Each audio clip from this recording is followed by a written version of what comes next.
Welcome to the Trade Podcast. This is episode 1. Hello. Hello. Oh, hello. Okay. Hi. I don't know. Hi, Hello. Hi, world. Are we allowed to speak? We're we're allowed to 5 webcomic makers. We decided to get together and make a podcast about our journey through the wonderful world of comics. You know, being the general cheeseballs that we are, we had to go ahead and make a podcast because we got to rub our own egos. Nobody else is gonna, right? Stroke it. Yeah. Also, we love attention. That too. Well, My name's Melanie Chitwood. We've got Carrie Potter, hello. Peter Hernandez, Hello. Rich Caleb. Abo. Calebo? Abo. Calebo. Howdy. Let's do it again. Too many consonant vowels. Okay, we're gonna keep going. And then we've got Steve Gillen, over from Hi. New Zealand, no less. I'm a foreigner. Yay, foreign people! Listen how funny my voice is. I'm half of a foreigner, I guess. Do I count? Just that. I'm not alone. I know, not entirely alone. I mean, sort of alone, but not entirely. Yeah, 50% alone. 50%. But the reason why we started making our podcast was, like I said, just to record our experiences through making comics for the print and web. And I figured we could be just giant smartasses and poke fun at each other and have fun. Mm-hmm. So, first up, since this is episode 1, we're going to just introduce ourselves, kind of give a rundown of our basic selves and what all we do and our URLs. So that way, if you like what we have here going on, you can check it out. So first up in line here, we've got Carrie Potter. Go for it, Carrie. Hello. Hi, my name is Carrie Potter. I'm the writer and colorist for Juniper, and you can visit that over at www.junipercomic.com. And my other half is Sarah Thurber, who takes care of our lines and hand lettering. Cool. Come on, Carrie. Yeah. Yeah. So that's us. All right, well, Lots of how did Gagaday. you get into comics? Let's see here. Oh, are we doing that? Okay, never mind. I thought we were going to each do, like, a little introduction, and then we would start talking about stuff. Okay, alright, cool. Either way, I don't mind. Okay, Carrie, how did you get into comics? Well, let's see. I really only was interested in like graphic novels for a while, part of the way through college. I wasn't really a comic fan since childhood or anything, like a lot of people are. But I was really only interested in like X-Men for a while, so I collected Ultimate X-Men, Nightcrawler, and Excalibur, and all that stuff. All of the old comics were sort of too old for me to collect, so and I remember seeing comic strips on the internet, but I didn't really know that there was a whole community doing it, or that there was like a webcomics thing out there. Like I remember seeing VG Cats and Cyanide Happiness and stuff before I even realized what webcomics were. And then when my husband and I were first dating, he introduced me to Penny Arcade, and that was really the first time that I followed a webcomic religiously. And then through that I was introduced to PvP, which introduced me to Chris Straub stuff, and then when I found Webcomics Weekly, I found Brad Geiger and Dave Kellett, and it just sort of like stemmed out from there. And now I'm following a good handful of online comic strips, and also love Mike Mignola and Brian Lee O'Malley and those guys, and some other Marvel stuff. But yeah, so it's really only been maybe in the last 6 years, I guess, that I've really been into comics. So, and even shorter than that I've been into webcomics. Nice. But yeah, Nice. so that's my Okay. personal. Gary, Yes. why don't you just give the listeners just a line or two about what your strip's about? Oh, okay. So Juniper is a Gagaday comic featuring Douglas and Barry, who are a dragon and a unicorn, respectively, and they live in a magical house called Juniper, and it's basically just kind of gags about friendship and roommate-ness and just magical antics that go on in the background. And it originally started off as kind of a story/Gagaday, which wasn't really working very well. So if you go through my archives, you'll see that there's a story arc to start, and then it kind of switches over to Gagaday, which I feel like is better for our posting schedule, which is every Monday. And we're trying to kind of work toward posting twice a week, but that's probably not going to be until later this year. So, I'm a yeah. fan. And when did you start? That was in May of 2012, so not even a year ago. So learned a lot since then, but and then I work in a partnership basically, so on top of learning how to do comics, both of us are also learning how to work in a team and everything, kind of figure out each other's quirks and all that. So yeah, it's been good times so far. And I've never really been this interested in anything else ever. So it's really struck a chord, and I really don't feel like I can't imagine anything that I could be this enthusiastic about, hobby-wise or career-wise or whatever. But yeah. Good. It's a good sign. Yeah. That is definitely a good sign. Yeah, because you got to be in it for the long haul. Yeah. Totally. I hate it. You hate it? No. That's Well, the first step is admitting it, man. Yeah. First Now I step. can finally quit. Bye. No, there's 11 more steps, I think, but Free. first step is admitting. Yeah. Nice. Cool. All right. Okay, let's see. Roll the dice. Who's next? Who's next? Let's see. How about Rich? Oh, me. Yes. Okay. My name is Rich Clabo, and my comic is The Graveyard Gang, which you can find at www.thegraveyardgang.com. And I started last year, too, like Carrie. I started in June, so I'm still fairly new at this whole webcomics thing as far as being live. The Graveyard Gang is about 5 rascally kids in the 1930s that basically fight and encounter and annoy supernatural monsters and ghosts and all kinds of stuff. So it's semi-serious, semi-comedy. So, and it's supposed to be like an all ages, for all ages. So that's where I'm starting off, and I'm just about to start issue 3. So So you're doing it in a more comic booky format, like in separate issues and stuff? Yeah. I'm really treating it, like exactly like almost like a comic book that I'm just using the web to distribute it. Yeah. So I treat like each story as an issue, so to speak. So that's how I'm formatting it. Yeah. It's good to kind of approach things with publishing in mind, I think, these days. Yeah. Yeah, Well, because that is the eventual goal, Right. Getting out on the web there is building your audience, being able to share your stories, and kind of learn from your mistakes as you go. Plus to get people interested in it before you release it, so that you've at least got an Right, audience. Audience. Yeah, right. Build an Yeah. audience. Because I mean, Just I don't know sell how. With the Graveyard Gang, I knew I wanted to actually have it printed. Like go to Dark Horse and see if they would take it up or some other publisher.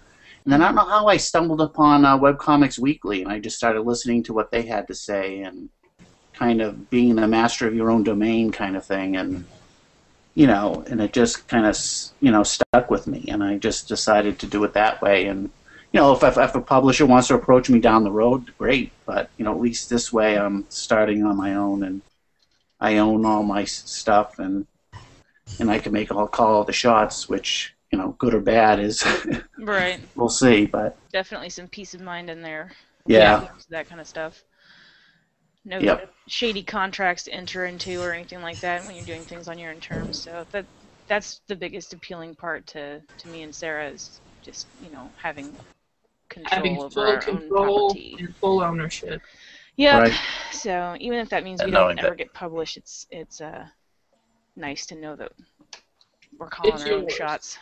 Yep. And it's nice to know that whatever happens, like good or bad, it's It's not your your own fault. fault either way. Don't have anybody else to blame. Right. I suppose, true. Yeah. So, Rich, how did you get into comics? Well, I've been reading comics since before I could read, so I have thousands of comic books down in my basement right now, much to my wife's chagrin. But and I still, read comics monthly, or whenever I can get to a comic shop, and so it's always been in me to want to make stories and illustrate them and do that format. So It's a long love affair I have with the format and with the art form. So That's cool. So it's kind of exciting to actually be out there now. Actually be doing it, yeah. Yeah, it's weird. It is. Just so many years of planning, you know. Yeah. All right, now let's go on over to Steve. Your turn. Yay.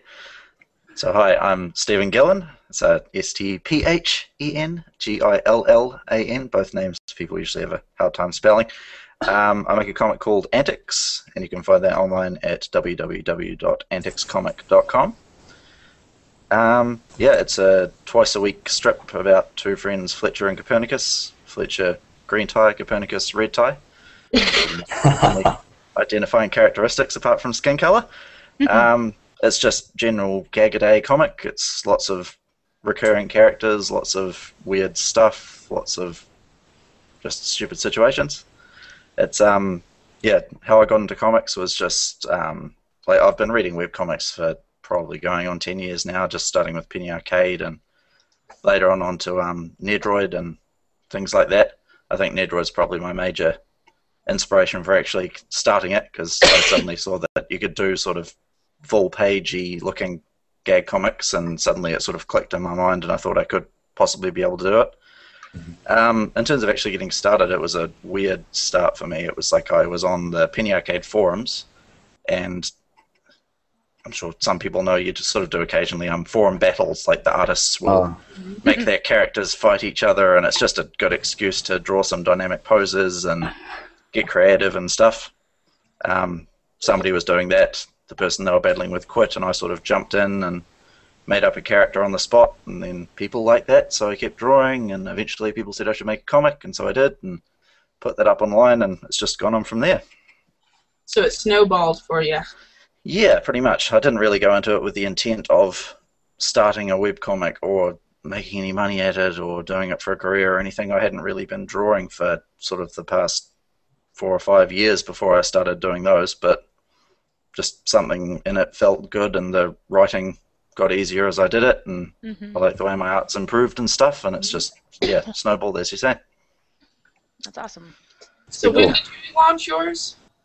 Mine started in, oh God, it was 2008 sometime. I think it was October 2008 maybe. Wow. I was doing it for a few months before then, but that was when I put up the website anyway. That's awesome. But yeah, it's been sort of, hasn't always been 2 times a week since then, so I'm after like 5, God, how many years is it now? Yeah, 5 years almost. We're going on 5 years now, yeah. Yeah. Yikes. I haven't got anywhere near sort of 500-ish comics done or anything like that, but it's, yeah. It can be a slow builder, a fast builder. Yeah, exactly, yeah. I think just getting up to 2 times a week, despite the fact I said I was going to do it from the start, has taken me a lot longer than that.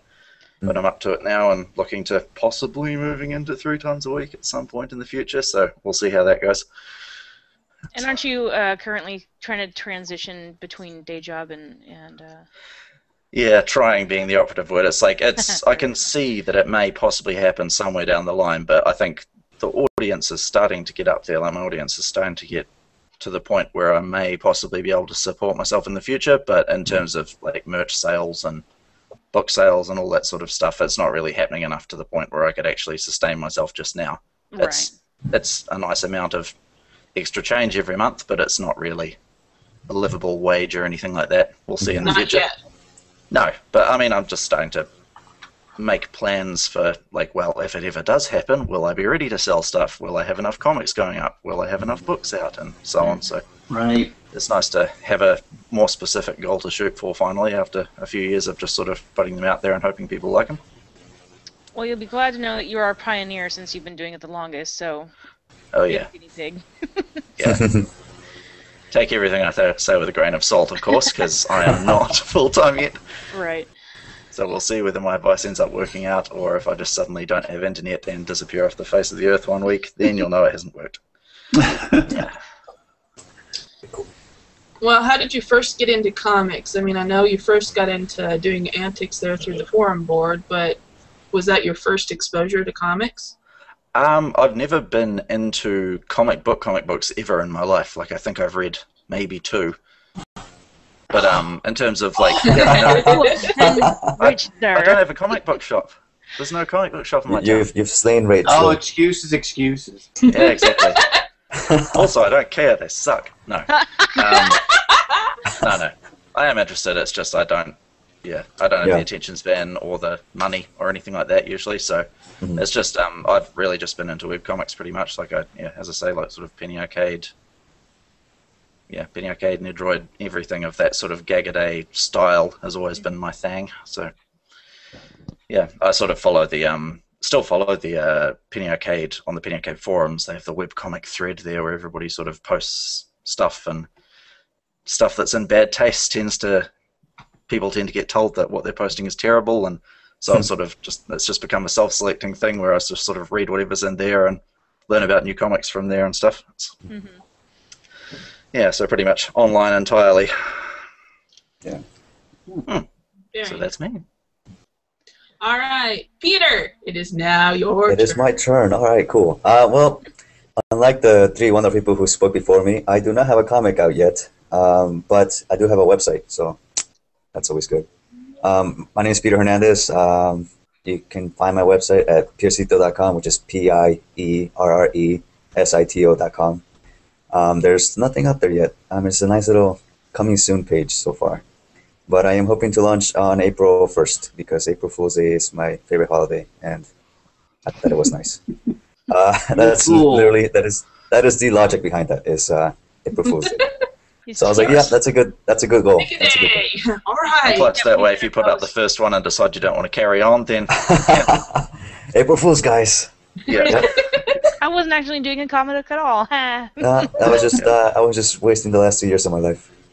Yeah. No, yeah. So I mean, my comic is, like I said, it's barely not even starting out. I'm negative 2 months right now. That's how old it is. Negative 2 months. Negative two. Wait, is it 2 months? I'm not even sure. February. So yeah, like negative a month and a half. Your baby's due in April. So. It is due in April. Nice. That is 7 right. months comic pregnant. It's yep. I'm 2.5 years comic pregnant, I think. To be honest. Overdue. You need to have this baby, Peter. It's coming, dog. Baby is tearing apart your insides. Peter. It is coming. Right down the rat hole we go. Yeah. Tearing apart your insides and this family. Yeah. So I mean, the Can't comic see right beneath now, your head. Yeah. it's looking to be like sort of autobiographical, but not really. I mean, I guess all sort of stories are autobiographical in some sense. Yeah. It's of course about a little boy, because most comics are about little boys, who finds himself in a magical world and has to just kind of, well, through exploring it, he sort of messes everything up and has to learn to deal whether or not with how things change and whether or not what he does, if his own enjoyment is something that's worth having, I guess, at the cost of everything that he actually likes and enjoys. Basically, it's Peter Pan if he got to Neverland and screwed everything up and it sort of started dying because of him. So, yeah, it's kind of... Yeah, it's really, really nice and cheery and awesome and... Yep. It starts off nice and mellow and happy, and then it turns to crap. But that's life. Crap. I mean... That's the technical term. That is indeed the technical term. It's that it literally happens. Oh, everything's turning to crap. Like Maybe don't use that literally as a like house, and then it just becomes crap. It's a little Super nice, but then dark turns pile. to crap. No, but yeah. So let's see. Yeah, so I'm sort of still starting, trying to desperately start, I guess is the better word, and trying to not put it off anymore, which is why I gave myself the deadline of April 1st. Yeah. Deadlines That's are key, important. brother. Yeah, I know, and I'm trying to not psych myself out of that right now. As it gets closer, I'm like, well, maybe I can give myself an extra month, and nope, because which is also Rich why and I I picked the will- holiday. Rich And not and just I an will come arbitrary, to like- Missouri and we'll if you don't Yeah, start on April 1st. That's part of the reason why I picked like a holiday instead of like, oh, I'll start it like in a month, because then I can always move a month. But April 1st, no matter how much I may try, won't move in the calendar. So That's it. that's the day. So yeah, right now building buffers and trying to get a comic done so I can actually post it and I don't know, tell the story. I mean, I guess I can talk about how I got into comics right now. I like telling stories. I mean, I guess I'm pretty sure all of us are in some way storytellers, and it's always really been really fun. So I like drawing too, and I like telling stories, and comics is a wonderful way to kind of merge those two. So that's why I started comics. As for reading comics, I also do not really read a lot of comics. I know. You guys are killing him. I know Batman and Superman because of movies, not because of the books. Horrible. Which is, I know. Not Batwoman. Batwoman. Lesbian. Your ears bleeding, Rich? Okay. So yeah, I guess you're not alone, Steven. I got your back on this issue here. Everything I know about superheroes, I've learned from TV and Wikipedia. I know. Horrible. I am a horrible human being. We must enrich their lives. And I started the comics that I have started reading is mostly graphic novels. I like long form kind of works and stories. And I mean, the Gaga days are pretty awesome too. I just can't even imagine thinking about writing one or even handling that. So I don't even try. But so if you guys doing that is amazing. Well, blown earlier. But yeah, so since I was a little kid, I've always liked drawing and telling stories. I mean, my whole family and culture, background, whatever, is about telling stories and entertaining yourself in a cheap and fun way. So storytelling is usually a good way to do that. And that's how I got into comics, was just mostly testing out, like, oh, I made a joke. Let's see if people like my joke. And I drew it into a little comic and showed it around in school and stuff like that. So it's sort of been growing since then. And then I guess I'm not really snowballing into it. I'm more of a planner when it comes to my comic right now that I'm doing, which is part of the problem as to why I haven't started. But but yeah, so you're world building. I am world building. I guess I'm sort of sorting out the story in my head, and that's just kind of like eventually I'll jump into it, or not eventually. April 1st I'll jump into it. Or else I will. Or else we will show up with pitchforks. Where's the fucking comic? I will commit Sudoku and force myself to do Sudoku puzzles for the next year and a half or something. I don't know. There's not even an option of me not starting because I'm kind of getting tired of my not starting. So. Yep. It's one of those things in comics where if you ignore deadlines, it's not going to work. Oh, yeah. There's always 3 or 4 more deadlines on the horizon. Oh yeah.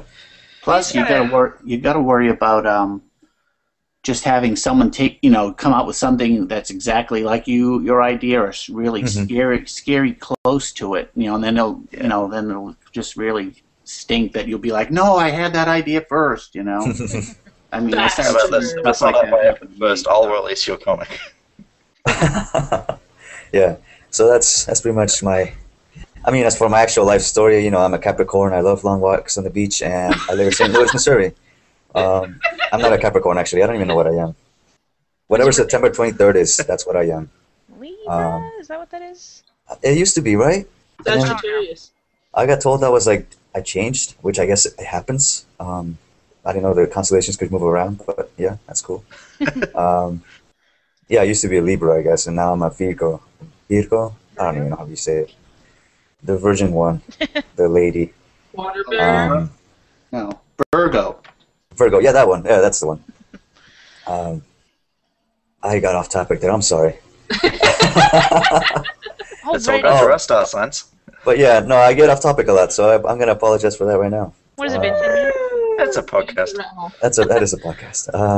But yeah, that's life story. I like drawing. I like telling stories, and I'm currently an architecture student who's gonna graduate in a couple months. So yes, life coming at me from all directions. And I'm going into education. I'm looking to be a teacher, so yay! Because architecture really prepares you for that job. So I figured, if I'm going to be an architect who wants to become a teacher, why not just throw in comics at the same time and just get it all mastered? Destroy yourself. Just completely unmatched. Have a girlfriend. We all have to be masochists at some point, and I like to completely obliterate myself when I choose to do self-harm. Comics are a good way to do that. I've been told. Nice. But yeah, and I guess that covers my life, as told by Peter. Dun, dun, dun. At this particular point in time. And if you ask me tomorrow, I might have another life story. I have no idea. To be continued. To be rehashed, re-edited, and then canceled out and backtracked and regretted on.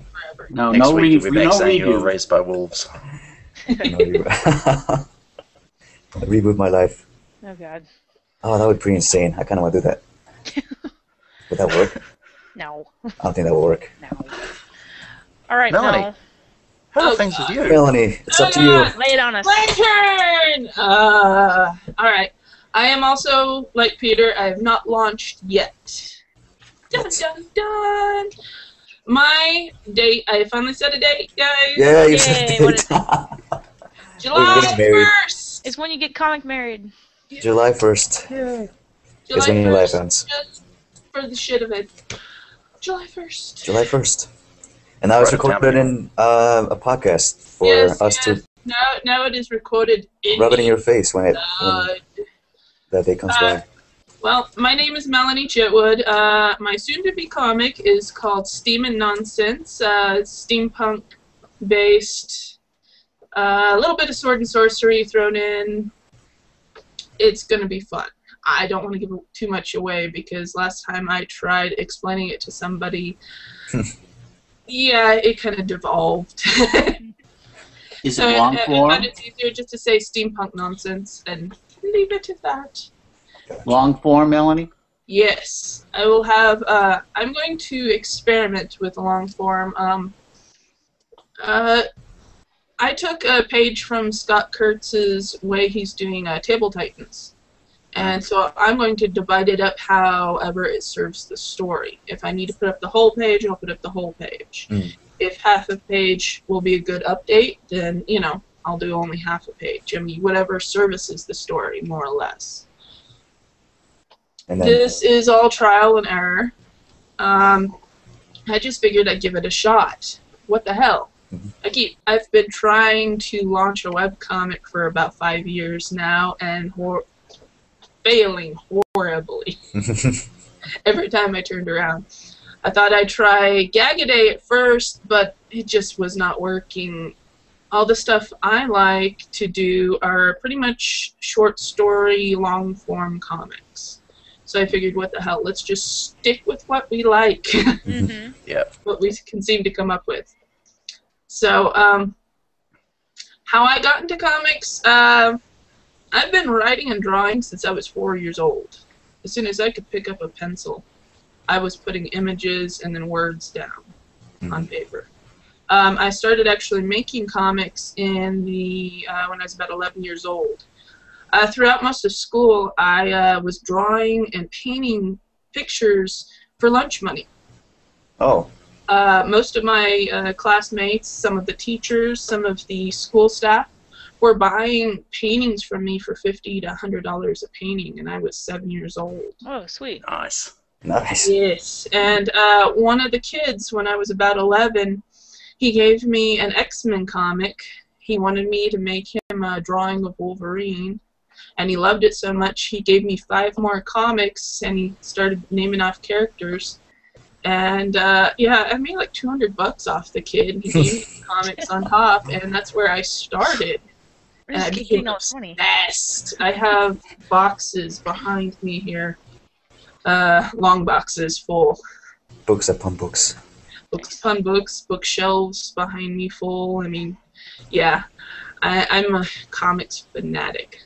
I cannot go a month without reading and buying comics. So the silent thumbs up. You're the anti-Peter Hernandez. Nice.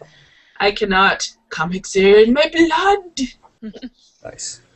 Every time I go into one of my local shops, it basically looks like I've held out my arm and just start thumping it, going, The vein. "Beep!" Yeah. Oh. Needless to say, people would become very afraid of me every time I approached them, and they were like, "Here's your stack." Don't die.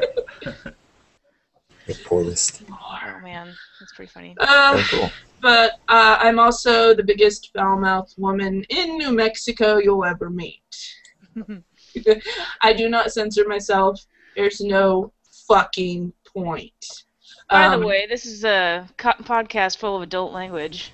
So Yes! if you have babies. Oh yeah, we should have said that. I specified, I actually made the podcast here 18 and older. I specified no minors are allowed access to it on YouTube, just so you guys know as well. Oh, okay.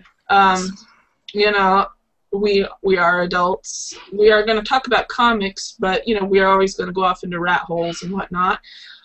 Like I said, I do not censor myself. I don't find a point in it, and I don't think others should have to either to fit into somebody else's PC idea of the world. No. Okay. That's all right. Cool. Good to know. So, all right. We've got a few things we wanted to cover real quick here. Let's see. What drives you guys to make comics? Hard question. It's actually, I was going to say it's round an easy table. question. Who wants to go first? Should I?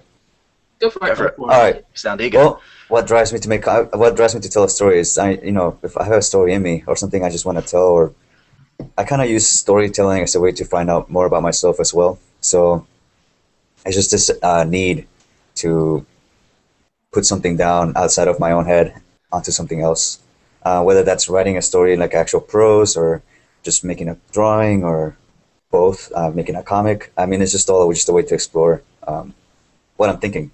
So my drive is just getting stuff out of my head, to be honest. And people like to look at those stories or ideas or whatever that's popped out, then more power to them, and I'm more than welcome to share.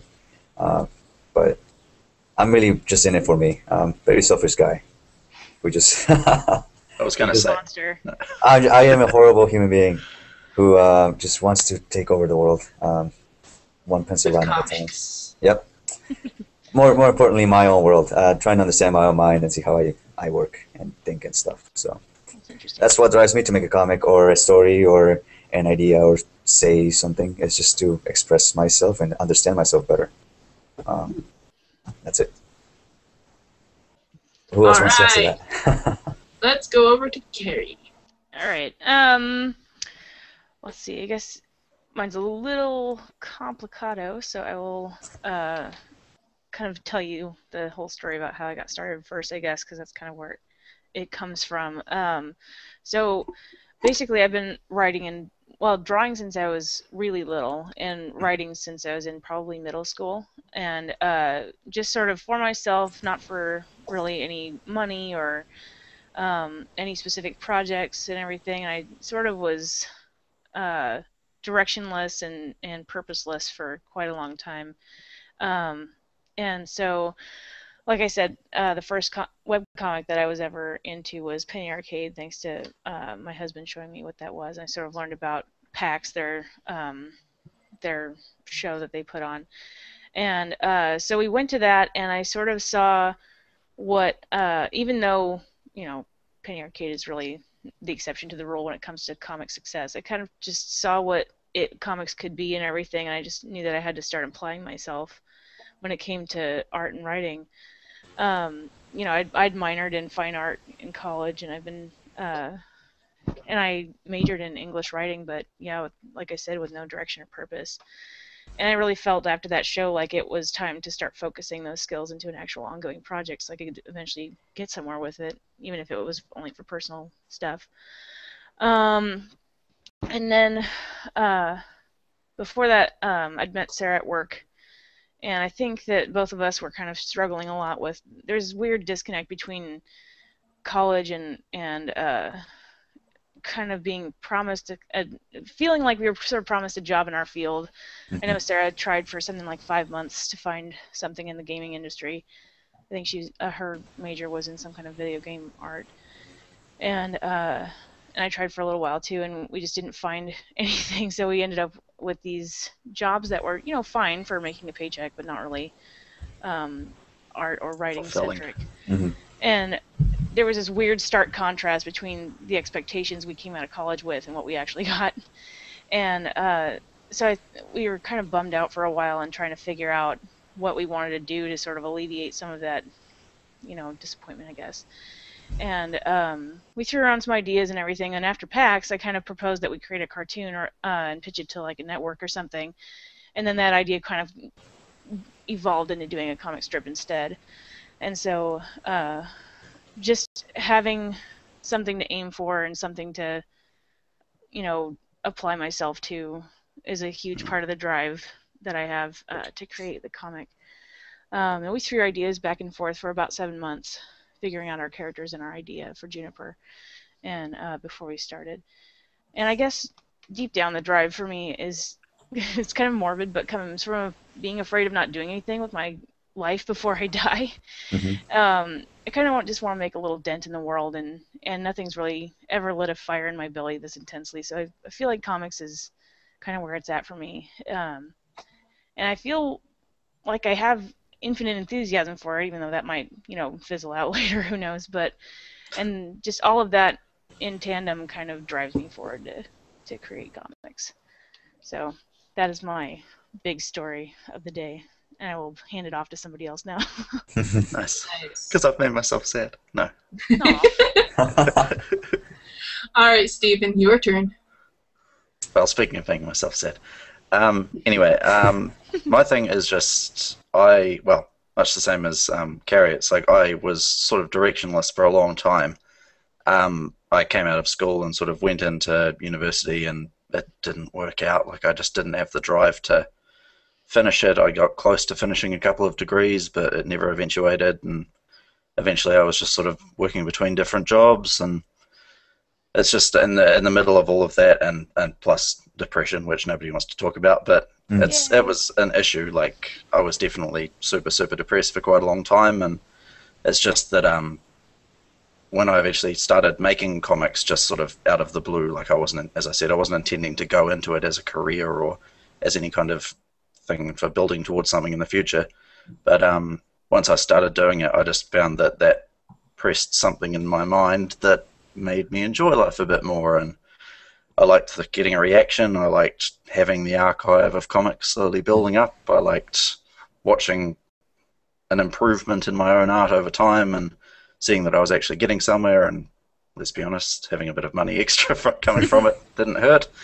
But it's just, it was something that I never knew that I was missing in my life, because I hadn't been drawing for years and years. But once I started doing it, it was like, oh, right, this is what I need to do to get some more fulfillment out of my life and to get just more enjoyment. And it's just, just as I've been doing it more, after that, it's sort of developed. Now I want to do it full time. Now I want to make money at it. I'd love to do this full time.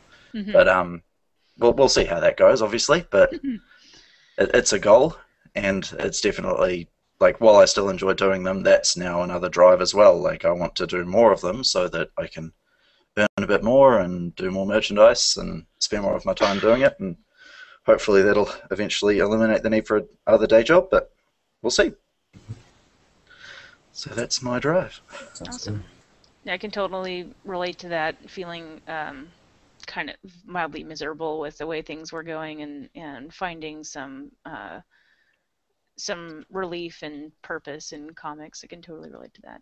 And I haven't felt that down. I don't think I felt that down in the dumps since I started, really. Yeah. I think it's really... I think part of it for me as well with, like, I didn't do too well at university just because I think it's that thing of the promise, as you said, Carrie. It's like you do this several years, and then at the end of it, you might get a job related to it, you might not. But whereas comics, it's like, I mean, there are those few overnight successes and the penny arcades and so on that just go crazy.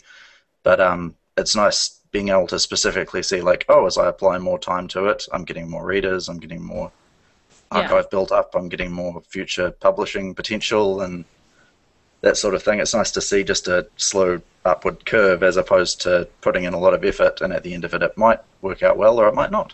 Yeah, or even like I think that seeing that traffic go up a little bit, bit by bit, all the time, seeing, kind of an end goal is even a little bit more exciting than sort of getting up, going to work, coming home, going to sleep, getting up, going to, you know what I mean? Like, and it's just sort of this repetition. Constant monotony. Right, and you can see this comic thing going somewhere, and even if it's a slow progression, you can see it starting to work or whatever, and it's just little tastes of gratification, I guess, that it's hard to get somewhere else, and especially since I think all of us are in some way entertainers, it's nice. It gives you a sense of accomplishment, I think, and self-worth to have entertained somebody, and see them coming back for more, and I just don't have another part of my life that I get that from. Yeah. So. Yeah. Good. Deep. Yeah. It's a good thing. Exactly. Who else So- wants to go? Yeah. All right, Melanie, Rich, up to you guys. Rock, paper, scissors. What's your drive? Ladies before gentlemen. Alright, We thank gotcha. you. My drive comes from the fact that I wake up every morning and that is all I can think about. Literally. I wake up every morning wanting to make a comic. I wake up every morning wanting to write. I wake up most mornings with ideas in my head about the next scene I want to thumbnail into my story. You know, I have never, ever had anything cling to my brain as hard as comics does. Mm-hmm. And I can't let it go, and it won't let me go either. You know, it's this love-hate relationship. It's very alcoholic. It's very wine and roses and alcohol and bitch slapping. I mean, it's, Little masochism in there. yes, whips, chains. Speaking of R18, Excuse me.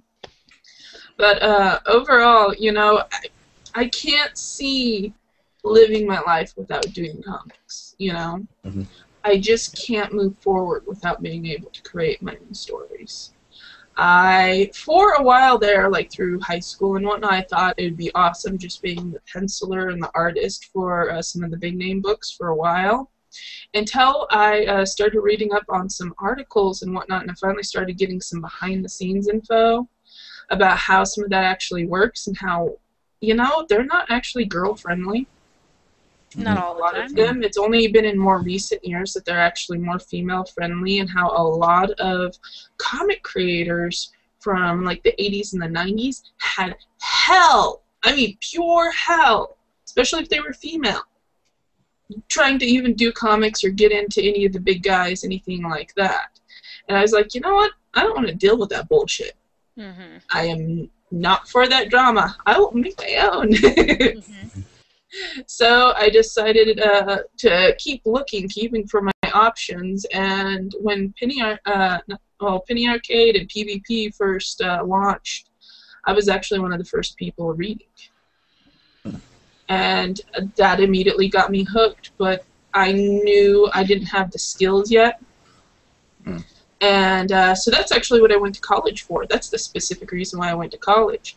I knew I couldn't afford a big art school or anything like that, so I went with something local, something cheap that I could actually afford on my dime. Or as much of my own dime as I had. Mm-hmm. And then I borrowed some dimes. But, you know, I went and I got a degree in, the big fancy term is digital graphics technology. It was from the community college down in Las Cruces, New Mexico, the Doniana Community College. Basically, it's a full rundown of what you would do as a graphic designer without all the bullshit. They completely cut out all the bullshit. You actually got to get hands-on with all of the programs right away. Nice. And I learned how to program. I learned how to, you know, photo manipulate, all of this stuff. I learned right away, very quickly. I caught it on very, very fast. I was actually, after a couple days in most of my classes, I was actually teaching assistant in half the classes. Nice. Yeah. I read very, very quickly. Yeah, I developed speed reading. I'm dyslexic. So I learned how to, I taught myself how to speed read through my dyslexia because I knew it would slow me too much down. I would get too far behind, especially in college. You know, you need to keep up with your reading with everybody. And being able to, well, you know, basically sit down with the 500-page text of the class and read it in a day and have it stick was a boon. But I taught myself how to speed read, and I realized that I couldn't do anything else in this world. It's just, it wouldn't work for me. You know, I'll make the bills, you know. I know how to work the day job, so to speak, to pay for whatever I need, pay rent, pay food, pay the utilities. But in the end, I still want to make comics. So there's not going to be any way around it for me. Mm-hmm. I'm in it for life! Yeah, I don't know. I guess there's something about creating anything, really. I mean, not just comics, but stories or just making something that is kind of nice. I guess it's kind of what we're all getting at when we talk about wanting to make a dent in the world or finding who we are or understanding ourselves better or whatever. It's just the act of creating. I mean, human beings, that's what we do. We make things. We like to make things, and we like to see people who make things and learn more stuff through that. So just kind of nice to explore it a little better. Scratching the creative itch. That's right. Yeah, I mean, I'm pretty sure most of us, even if we got paid to not draw, wouldn't be able to do it. I mean, nope. It would just pop out after a while, just a joke or something. It's just... I'm a sticky note drawer. I draw on sticky notes a lot. I draw on margins of books in class, which not the best because I should be taking notes, but yeah. All right. All right, Rich, your turn. All right. Well, I've always wanted to do this. Of course, I wanted to do the traditional at first. You're thinking, oh, I'm going to work for Marvel or DC kind of thing. And I don't know. Life happened, and I went to art school, and I got married right out of school, and had to get a day job and all that, and before you know it, kids and all that. So actually, the Graveyard Game, the ideas started 20 years ago. So my kids have actually grown up with all this, and they're so happy and that's part of the rush of actually getting it done too, because they're so happy to see it actually happening after so long. So I'm doing it for them as well. I think as much as it's my thing, my baby, they, like I said, they've been with me for the ride. So it's kind of nice that they're embracing it and they're excited too. In fact, my son he's thinking of doing a Graveyard Gang movie for his senior project at college. He goes to Emerson. Awesome.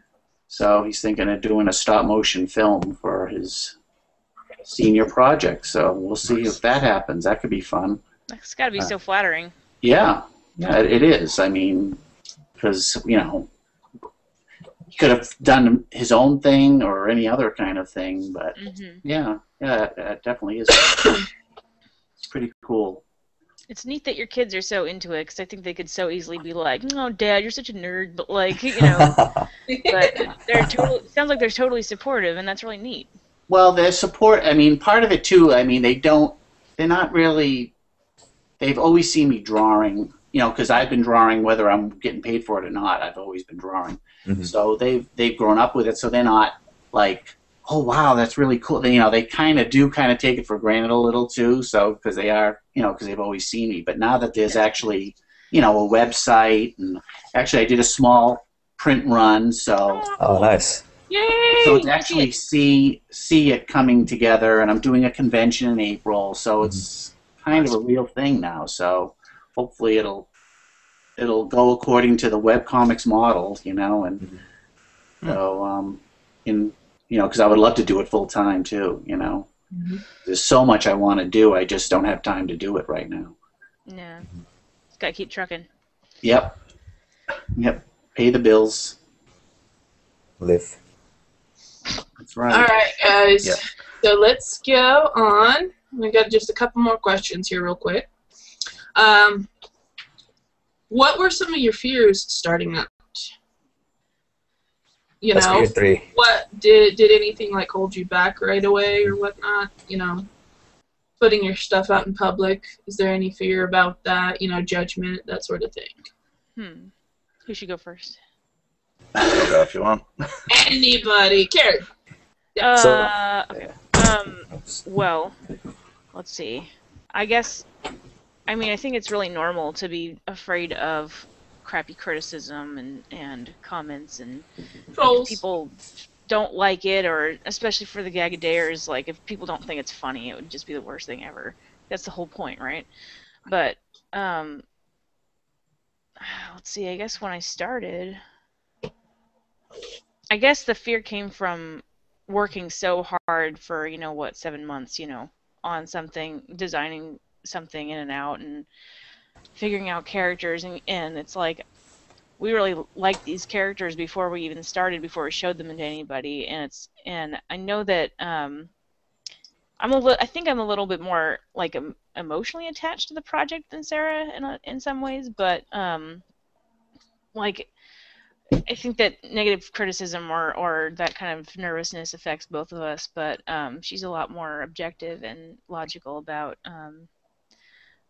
kind of letdown. She sort of lets it, feels, bad about it for a little bit, and then is like, all right, well, how do we fix it? How do we go on with it and everything? But like, I think that if we had worked on it for 7 months and then it totally flopped as soon as we posted, it would have been devastating for me at least. And but it didn't happen, so that's good. Yes, you did not burn down the internet. It didn't crash before it started, so that's good. But I remember it's subsided a little bit, but for a long time, right before we'd post, I've been staring at this joke for so long, it's not even funny anymore. You know what I mean? Right. Like, and so I'm like, oh man, is it funny? Are we sure? I know it was funny yesterday, but is it still funny? And I get this weird anxiety issue like right before I posted. And it'd be done. It's like, well, this is all we got, so we're posting it anyway. And regardless of whether or not I felt anxiety or whatever, we'd just go ahead and post it. And if people liked it, they liked it. And if they didn't, they didn't. And we just moved on and tried to do better the next day. And yeah, and I mean, it is. I think that it's normal to be afraid of criticism because it's your baby, and you're in sort of a vulnerable place when you show it to people, and it's really easy to take it personally and be a bit devastated about it if people straight up don't like it or don't get it or don't understand what you're going for or whatever. But yeah, I don't know. I guess that's where the fear comes from, is just making something that you become so attached to that if somebody doesn't like it, it's just really heartbreaking. So far, that hasn't quite happened. So yeah, I'll hand it over to somebody else. Who wants to go next? Crickets. Crickets. Well, I kind of don't want to go next because, like, I haven't really started out yet, Well, I think that it's really valuable, though, hearing that stuff for people. Mm-hmm. Definitely. Are you afraid of talking about fear? Oh, yeah, fear. No, I guess for me, I wouldn't have the problem so much of showing my work to people.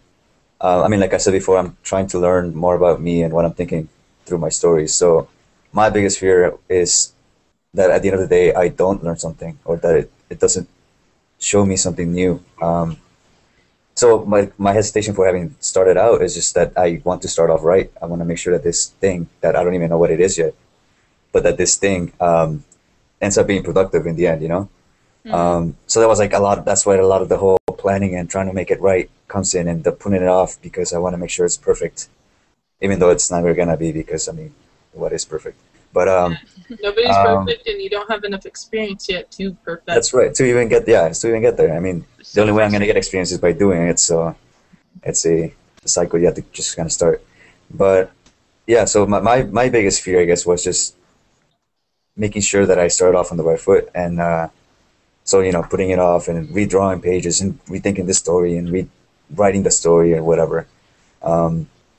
It's just been kind of like a cycle that's been kind of getting me trapped into a little loop here, which is why I'm trying to break out of it and actually start doing stuff.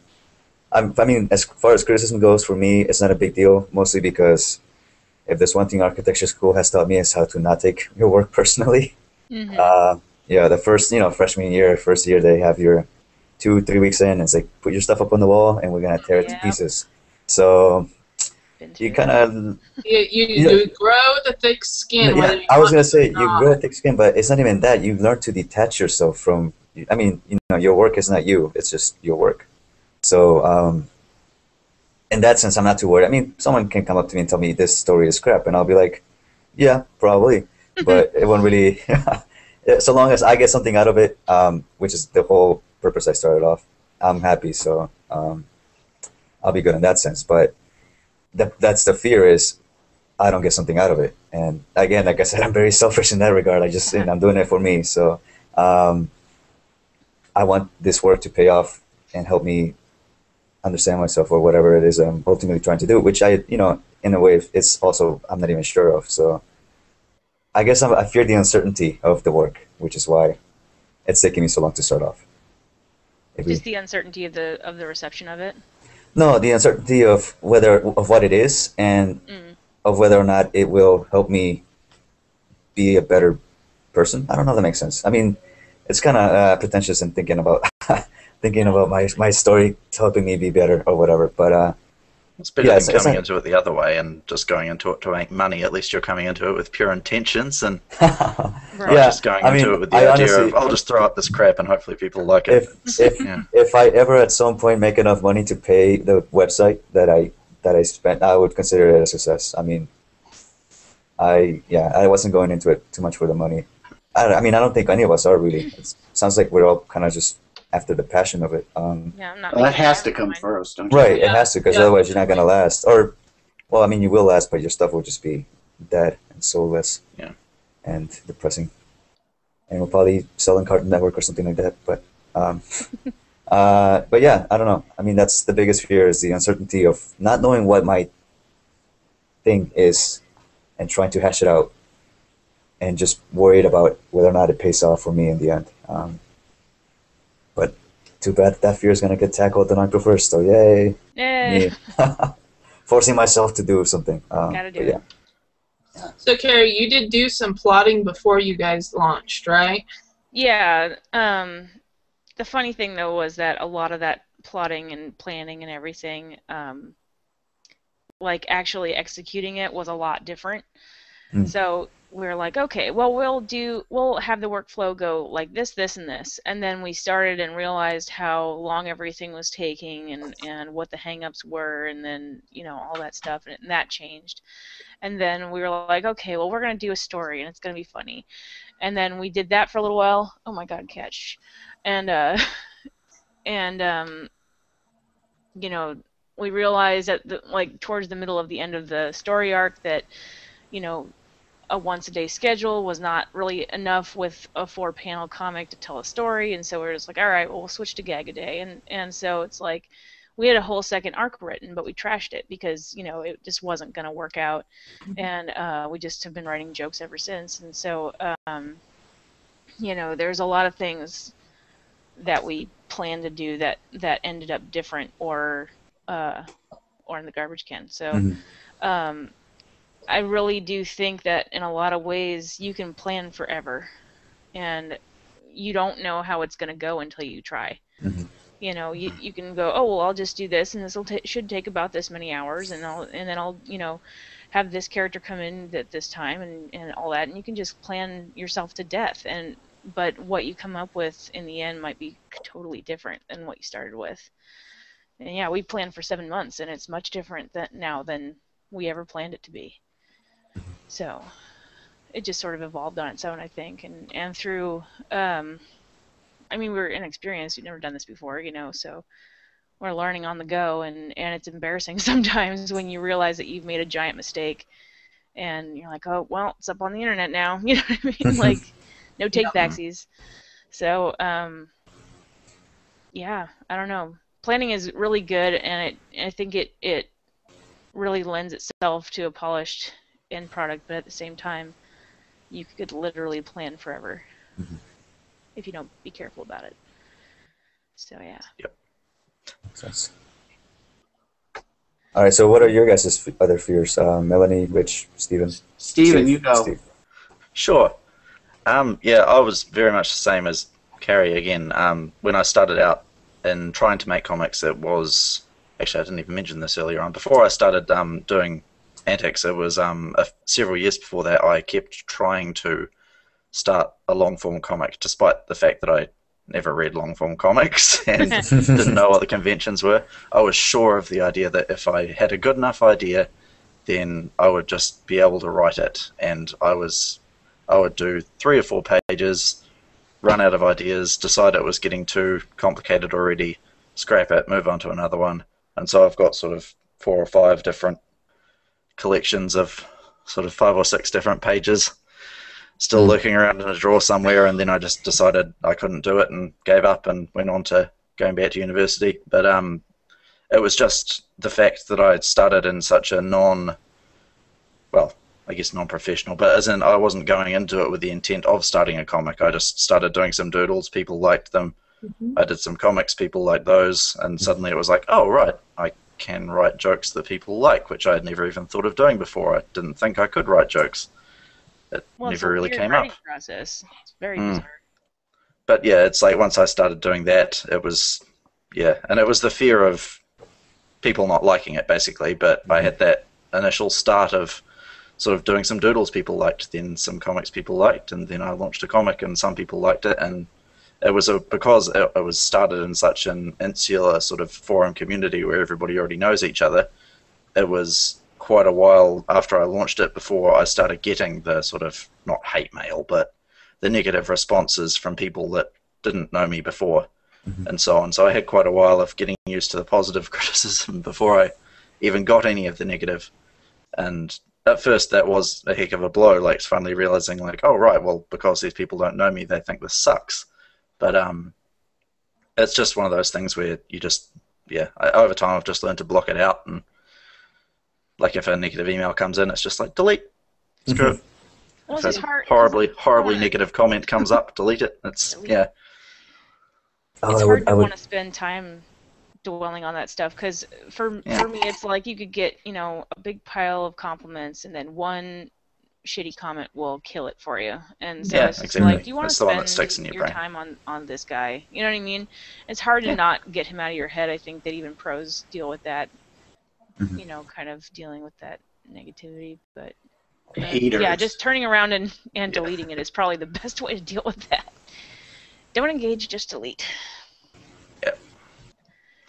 And the other fear that I have generally is just that, like, I mean, I'm sure it happens with everybody who does a comic sort of long term. Like every sort of 6 months or so, I get into a funk and think that my art style is stagnant and my writing has gotten horrible, and I'm just doing the same thing day by day, and I can't believe that I can manage to do this for another few months or even this week and so on. But it's just over time I've learned that it's the creator that people generally are enjoying. It's not the fact that the comic is the same and they're into the schedule of it and stuff, but they're not going to mind if you suddenly just, especially with Gag a Day, I'm sure in long form it would be horribly out of place, but in Gag a Day nobody's going to mind, particularly if you do a comic in a different art style or do a completely different kind of joke than you would usually do, or just post a whole bunch of doodles, and like, as long as you don't just constantly just post random nonsense every time, unless that's your thing. Like, nobody's going to mind. Nobody's going to mind having the run of comics sort of broken up by a couple of different ones. It's just that freedom to be creative a wee bit more is nice. Like, I think I occasionally get into the mood that I've sort of worked myself into a rut, and then it's just realizing, wait, no, that rut is in your own mind. You can do whatever you like. It's your website. So that's my stuff. Nice. Rich and/or Melanie? Go ahead, Melanie. Okay. Rich really wants to go last. Biggest fears. Fear. Oh boy, my favorite subject. Why haven't we started yet, Melanie? You and me both. I'm gonna take a term. I told you guys about it before. It's called pantser versus a plotter. Pantser is by the seat of their pants. Plotter is somebody who plans and plans and plans, and I am a big plotter. Before I tried pantsing things, I thought, well, okay, maybe this will get me jump started. No, it fell flat as hell. So I thought, okay, you know what? That did not work, and believe me, 5 years of trying it by the seat of your pants does not work at all. Not for me. So this time around, I started planning everything out, and it's actually been working out a lot better. I'm like, oh, I'm a plotter. Okay. But I started setting up my own structure. On my day job, I finally got a steady schedule with it where, it's the same schedule every day. I'm off every weekend. So I could actually literally plan out my day. and it helped defeat a lot of my fear because it just made me keep going forward, little steps every day, getting something done, admonishing myself whenever I didn't get something done, and then kicking my own ass and doing something that day at least before I went to bed. But so was it feel like not big time, studying? I kept psyching myself out, Okay. you know. I think most creative people can really psych themselves out really badly with any amount of fear coming from any side, you know. Some people are afraid of what their family would think, you know. Oh, I got this story, but it's all violence and gore, and I don't know what my family would think, or my priest, or, you know, that's just an excuse in the end, I think. You can always tailor the story to be PG, you know. I mean, you're the creator in the end. You have the power! But I try to just push forward, because in the end, I mean, either I'm going to do this or I'm not going to do that, and either it's going to be out there, or I can go back into my little corner and cry. Yeah. It all ends in crying. So I figured, well, you know, I'm done with crying. Let's try this. Let's try this other thing All right, people keep Rich, talking your about. turn. All right. Well, like I said, I've been playing with these ideas for a long, long time. So there's a lot of fear putting yourself out there. When I launched in June, it was really weird to have people actually looking at my stuff, and because it was such a private thing for so long, you know, and you almost feel like you're standing there in your underwear, you know, like what are people gonna laugh at me? Are they gonna, you know? So it was weird, you know, and thankfully I have a great family. You know, my wife's been very supportive. I mean, before I even launched all this stuff, I spent the money to get it trademarked and copyrighted and all that stuff, and she was great about letting me do that. And so, you know, and of course their support, you know, but then, you know, they're your family, they love you, so to actually have strangers come and look at your stuff is a really weird thing. And so far it's been really, really good. I mean, I'm still a long way to building an audience, but, you know, most of the people I talk to or talk to me, like on Twitter and stuff, are other artists, and they're my fans right now, which is kind of complimentary, you know, in its own sense. But so it's a big hurdle to get over, you know, having your stuff out there.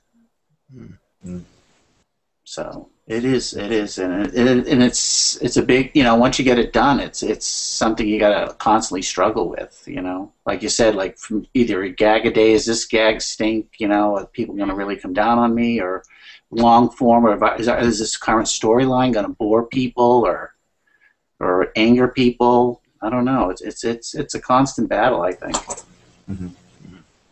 Do you guys have any, like, really big fear that constantly grips you every day with yours? No. With my with the comic, you mean, or? Like, something about it. My biggest fear is writing. Writing is my weakness, but as much as I love writing, I know my writing is weak, and the only way to get it better is to practice, you know? I write just little short stories for myself more than anything. I don't put them out there, but, you know, just something to push me forward and try to develop my voice a bit more.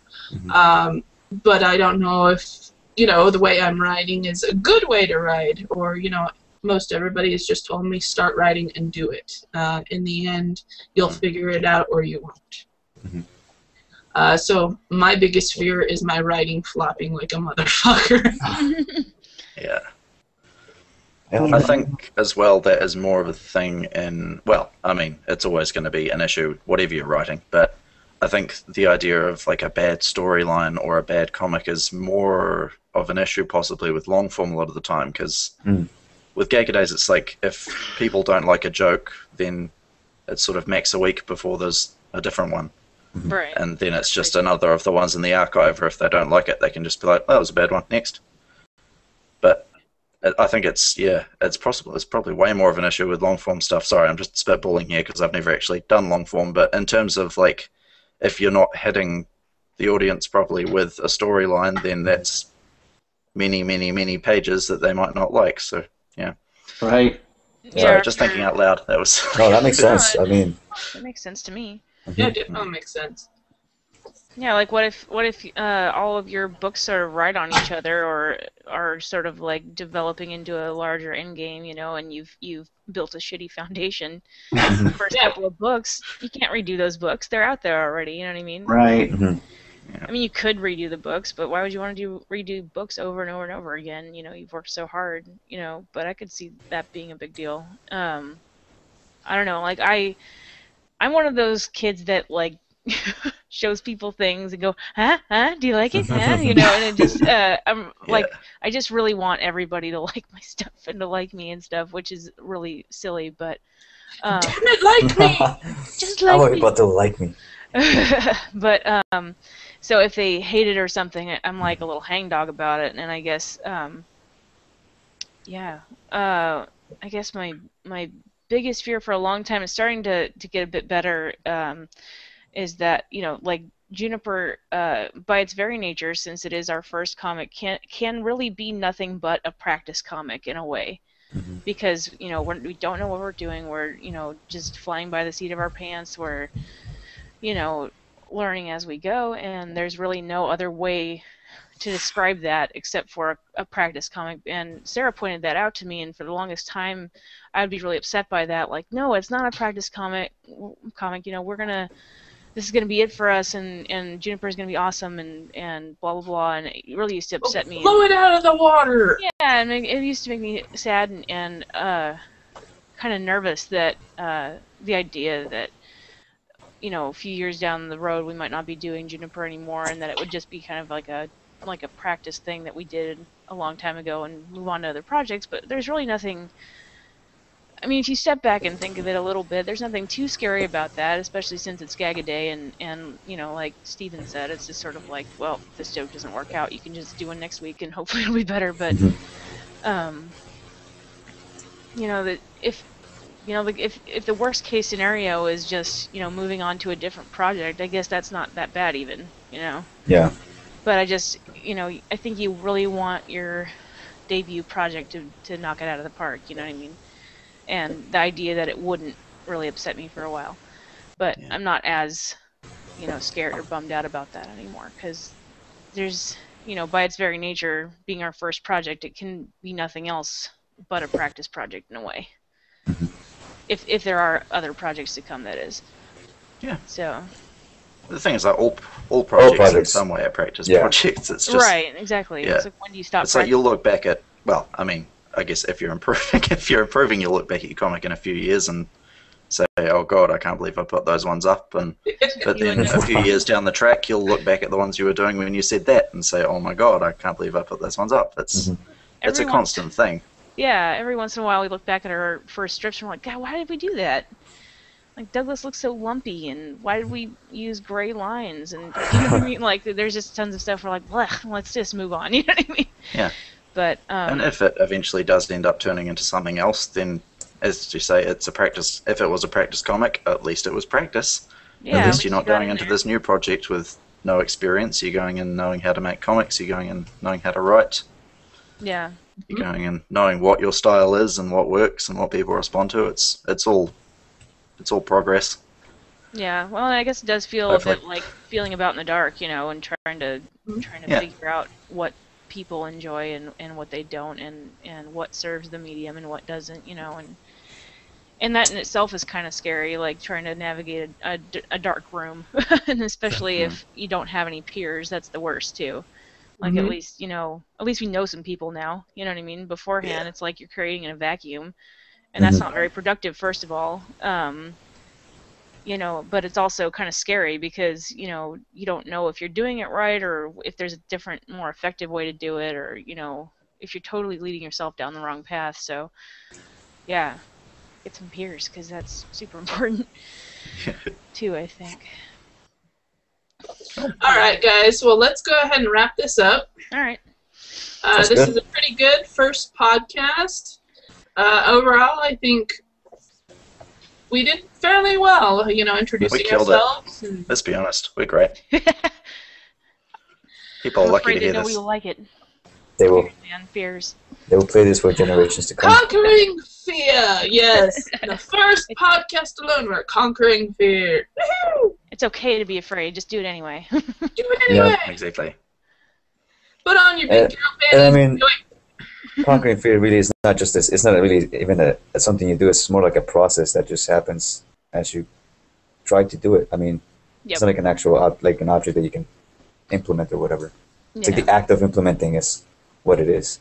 Mm-hmm. I don't know if that makes sense at all. Like I said before, I'm not in the It was deep, best of whatever it was. minds. It's a constant struggle, I think. Yeah, There's There always you go. something. that's what I I meant. mean, I think every time I click on my site, what if it doesn't come up? Mm. I would shit a brick. I would, Me and Richard talked about that a couple of times, where it's just like, what if our website Accuracy doesn't of my work? website. Don't 'cause breathe on it. Don't we look all, at it funny. we all belong to webcomics, that webcomics.com site, right? Yes, Yep. yes, Dude, that's what some we guy, I think he was called the Deadlies or something. He did a strip called the Deadlies, I remember, and he said his whole site crashed. I don't even know if he's ever, I should check. I don't even know if he's back up, but he Was that the lost guy- his whole site. Was that the I guy can whose tell you site that crashed and personally. he wasn't gonna continue or whatever because his site had crashed so badly and he didn't know what to do? Maybe. Lord. I can That tell you was that just Word personally, nightmare. I've been Oh, hacked that is twice. horrible. That's not fun. That's That's horrible. I Oh. don't even know how we got our website to work in the first place. I'm afraid to touch it. we Tell me crashed about our it. we I've crashed been our doing dashboard updates. one time. The whole dashboard wouldn't load because we did something stupid, and both me and Sarah were on the phone. We were just flipping out, and we're just like, "How did we crash the dashboard?" And we just didn't even know. Like, how do you break WordPress for Christ's sake? So like, yeah, I try to ignore my website and not even breathe on it. Funny. Well, I've been updating it, so I've been very afraid. But Yeah, Yeah. we have to Yeah. start updating some things pretty soon, and I'm just like actively avoiding it. Yeah. I'll I've call said to Melanie Melanie if in the something past, goes like, wrong. Mine's WordPress as well, and it's just I don't know how to do coding. I don't know how to do anything, and so everything is just like shoddily shoving a stick under something and hoping that loads up, and then balancing a plate on top of that and hoping Right. that doesn't collapse the whole Red thing. wire, and, blue wire, guys. yeah, hope that changing an image doesn't send the whole castle tumbling down. It's, Yeah, because it probably will, you know. yeah, With our at some point. That's We're why you not do backups. Yeah. Good Yes. Back That's up one of everything the biggest all the things time. I emphasize to anybody before you start messing with the code of your site. Make a copy, Back it up. save the copy, and put it away. Because Mhm. otherwise you crash your dashboard. And possibly save it on an external hard drive or something at least, or in the cloud or somewhere where if the site crashes and then your computer bursts into flames, Like you're you covered in that case. Yeah. I guess in that Alright, case, don't leave guys. the hard Well, drive let's on wrap top up of the the first one. Thank you all for showing up. You Mhm. too. We mhm. appreciate it, and we'll talk to you later. Okay? Bye, guys. See ya. Bye. Happy comicking. You can't see me, but I'm waving.